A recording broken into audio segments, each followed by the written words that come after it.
Good afternoon, ladies and gentlemen. I'm Iiyoshi.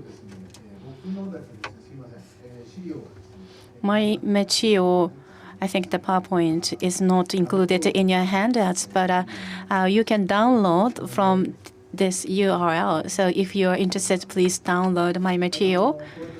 And also at the end of the presentation, we have this download URL included in the slides. That you can maybe photo or take a picture of this, or maybe just come to me during the break if you are interested in downloading it. And there have been already 2 presentations for the Kyoto University initiatives for blended learning. But now I'd like to talk about the Envisioning ICT-Enhanced Higher Education 2025. So I'd like to have 20 minutes for this topic. And first, this is the current status. We have the policy, education policy, and the social needs. As a background, we have global development. For example, at the second point I'd like to highlight is the renovation of how we work and also the relearning. And this has been focused by the Japanese government. So in order to meet the needs of the society, those who have already graduated the education and working may want to learn something. And also we have open and closed educational system, continuous quality assurance and improvement of them. MOOC, SPARC have been introduced as a topic in the previous presentations. MOOC is open and the SPARC is closed. And we have OpenCourseWare as well. So they are in general called open education. And at the same time, our existing face-to-face class are conducted in a closed system. And open system and closed system need to interact for their evolution. And Dr. Pong and Dr. Lim will also touch upon these topics, and also Lee from the Beijing University and from the video will be talking about these topics as well, I believe. The 2025 is the year I have chosen because it's not so far away, it's not too close. And for example, 2050, if you are talking about the 2050, you can say anything because it's far away. But 2020, if it's close, so I think you can be certain almost for what will be happening. But when it comes to 2025, which means 7 years from now, I think it will be interesting to think about what will happen in 2025. But now I'd like to take a look at 7 years ago. What about 7 years ago? So there is a new media consortium. There is a new media consortium, which is a consortium in the U.S. That work on the higher education and what will be important things technologically in the future. So I think every year there is a Horizon report, and now I'd like to take a look at the Horizon report into 2011 edition. The green, you see green circles like electric books or electric textbooks, I might say, and mobile computing, mobiles. So right now, the 7 years after this report was published, we see these the things have been already implemented and penetrated.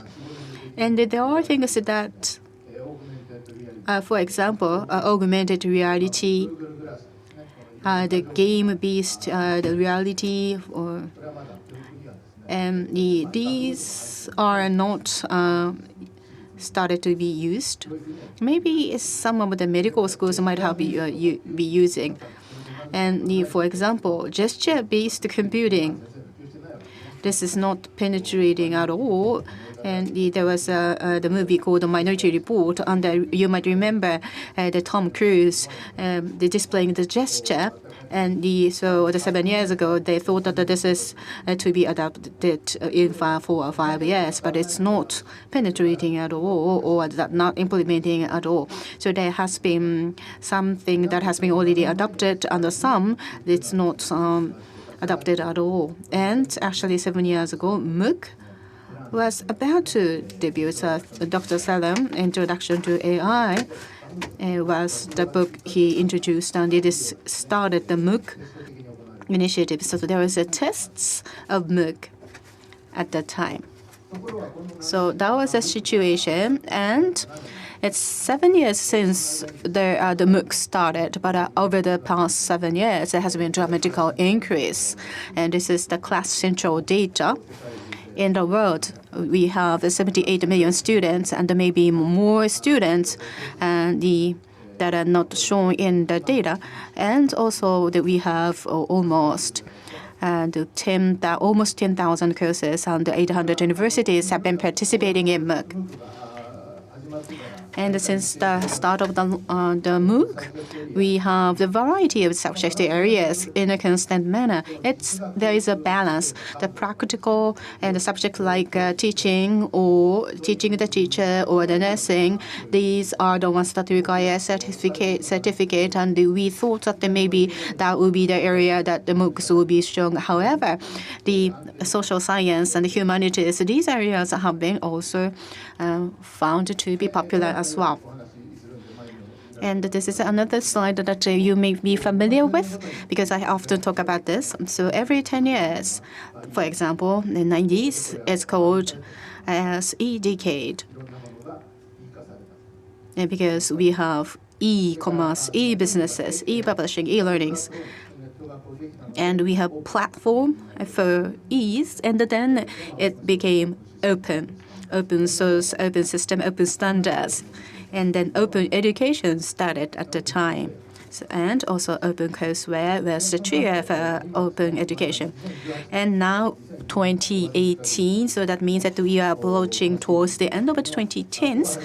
And the C decade, that's arbitrarily the name of this decade, because there are so many collaboration, collectivity, communities, commons, cloud computing. So I found that there are many things happening around C. And so how about the 2020s? Again, I personally think that it's P decade. I think that there are the very important P's on the top: personalization, preference, and prediction. Because prediction, we have a big data analysis, so the prediction will be more accurate. And deep active learning is now popular. And so proactive means that you are seeing the future and try to react to the future, not on the spot or on the current basis, but I think you will be proactive, trying to see what will be happening in the future. So that's proactive. So I have reviewed what's happened and what's been happening, and then I'd like to look into 2025 now. So of course, the existence of MOOC is important. MOOCs as building blocks for new academic credentials.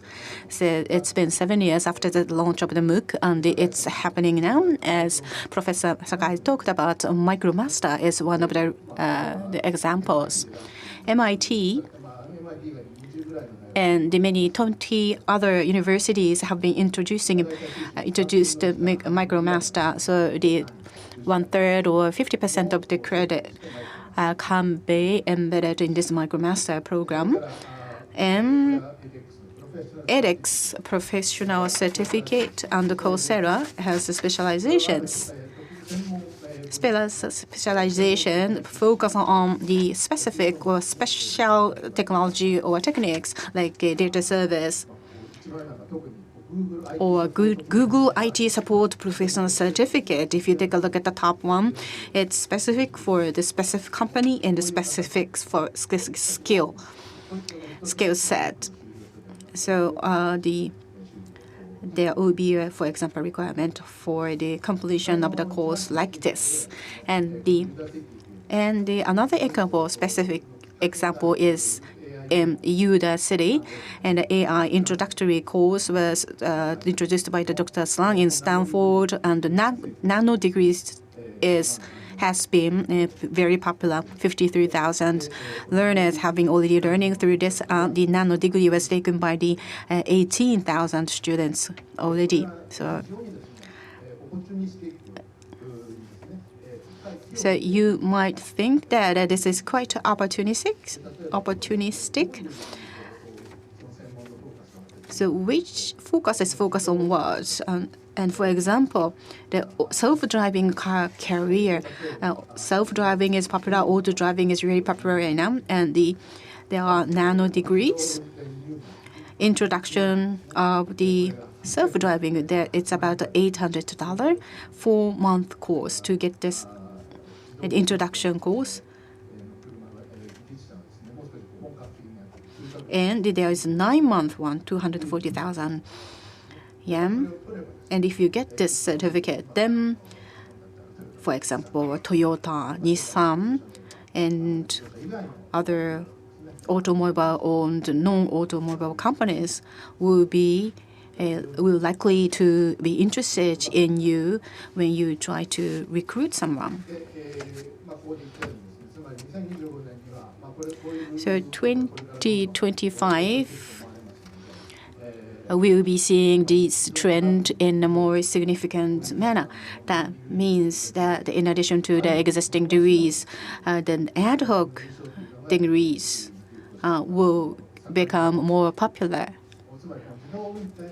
For example, auto drive technology and the career, 20 years later, maybe this specific topic may not be popular at all, and nobody may pay no attention to that. So there will be an expiration date to this type of degree. So I was thinking that this would be happening. And so we have the doctor, master, bachelor degrees, traditional degrees, and we have micro-credential, like a micro-master, nano degree, or specialization. And I think this can be compared to the traditional currency versus virtual currency. We have many topics around virtual currency or cryptocurrency, and this is not official currency. Official currencies is our traditional currencies endorsed by the government, but virtual currency may be able to be exchanged with a traditional currency with some certain exchange rate in the future. And that's happening now, actually. Of course, the exchange rate may be volatile, but anyway, this may be the scenario that we may go through, because traditional currency and the virtual currencies are existing together right now. So there will be a coexistence between the two different types of degrees or credentials. And this is the case of the Arizona State. The first year, freshman year of the year can be spent online. And this is example. First ones are the orientation, but the bottom one is the induction. So in total, we have 12 courses. And let's take a look at the cost. And the 3 credit hours cost $300, meaning that the $200 per credit hour. In this case of the course, 15 weeks. 50-week course, so that's the same as the face-to-face Japanese university course. And another ACU example, another course is this, $600, but this is self-paced. So that means the content will be the equivalent to 15 weeks. And if you want to work very hard, you can finish it within 2 weeks. So intensive course. So in a face-to-face course, you have the intensive course. And so this is similar to, this can be made into the similar to an intensive course. The MOOC version in the Arizona, if it's a face-to-face, one credit, $500 to $700 is the cost for one course in Arizona University. So if you take it with a MOOC, 50% or 1/3 of the cost is needed. So that means that you get the value for money. And another great value for money can be taken from this MicroMaster. So you start with the supply chain management of MIT is the first MicroMaster, and the cost is $1,200 only. So you can get the MicroMaster with this minimum cost. Supply chain management started by MIT, and if you go to the face-to-face, usually 7 million yen is needed to get this degree. But if it's a blended, combined with the MicroMaster, 4.2 million yen is needed. So that means actually you save 40% on master degree. But the degree itself, the value of the degree is the same. Even if the MicroMaster is included, MIT supply chain management value is not decreased. So because what you get is the same as a credential, unless you voluntarily talk about that. So this is my summary. The higher education 2025 will be less expensive and location and time free. In MIT, they have, for example, MicroMaster, but this MicroMaster of the supply chain management of MIT can be used for the other universities' master requirements. So you have the list of the university that says that it's okay to consider these MicroMaster credentials into their requirements. And in the Arizona State University, the credits that you gained from MOOC can be transferred to the credits of these universities. So the higher education 2025 will be more transferable and compatible. And lastly, when we talk about the blended learning, our idea is like this. We have face-to-face class and online course, online. And you have maybe the water and oil type of separation with face-to-face and online. But this will be blended. There will be no more separation in the future. Face-to-face, online will be overlapping like this, which means that as we talked about that in the International Symposium last time, inviting Minerva people. And I think Minerva is one of the advanced university when it comes to online class, and because they have maybe the 17 students or so have the online to see their faces, and you have the yellow, red, the green, and during the discussion, those who speak up most will be seen as red, and those who are quiet seen as green.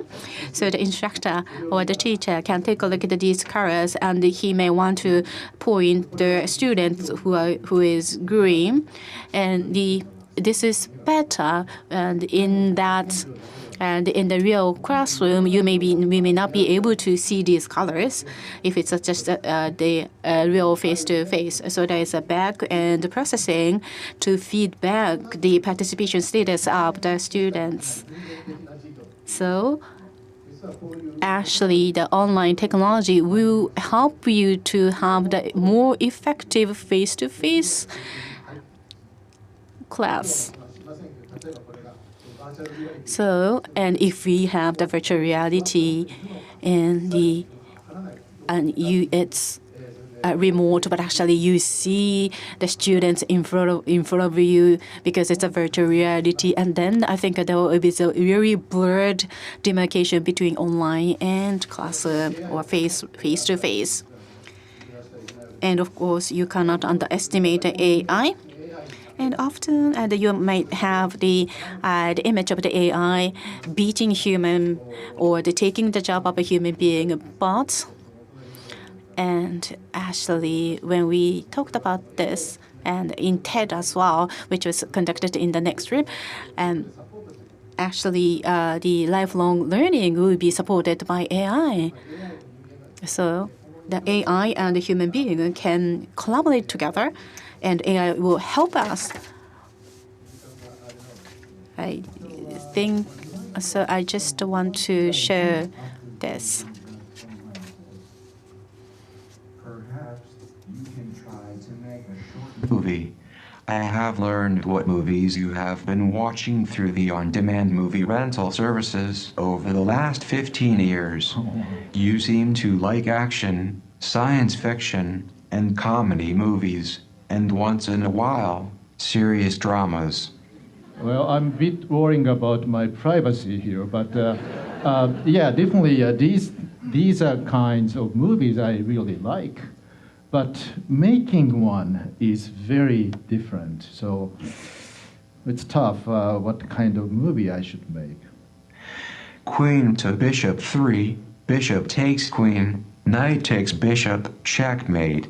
Are you playing chess with somebody, Valis? Yes. Sorry, but I was getting a little bored while you were thinking. Have you ever seen your students playing with smartphones in your class? Yes, of course, I have. やめときますけど、作るのはえらい大変でですね。This is very difficult to create this. It took many hours, and we had a TED and some audience said that the Kyoto University has a split system, and actually this is created with the PowerPoint, not a system that we have. But anyway, the AI, it has been already implemented for the tutor, for example. So the AI can work as a teaching assistant. So the human being is helped by the TL, which is actually an AI. A teaching assistant, and the teaching assistant can become a professor after he becomes the assistant professor, because AI learns and the AI grows. So I talked about the Minerva case, and also the feedback is possible. So the higher education will be personally attended and informed and data rich and real time.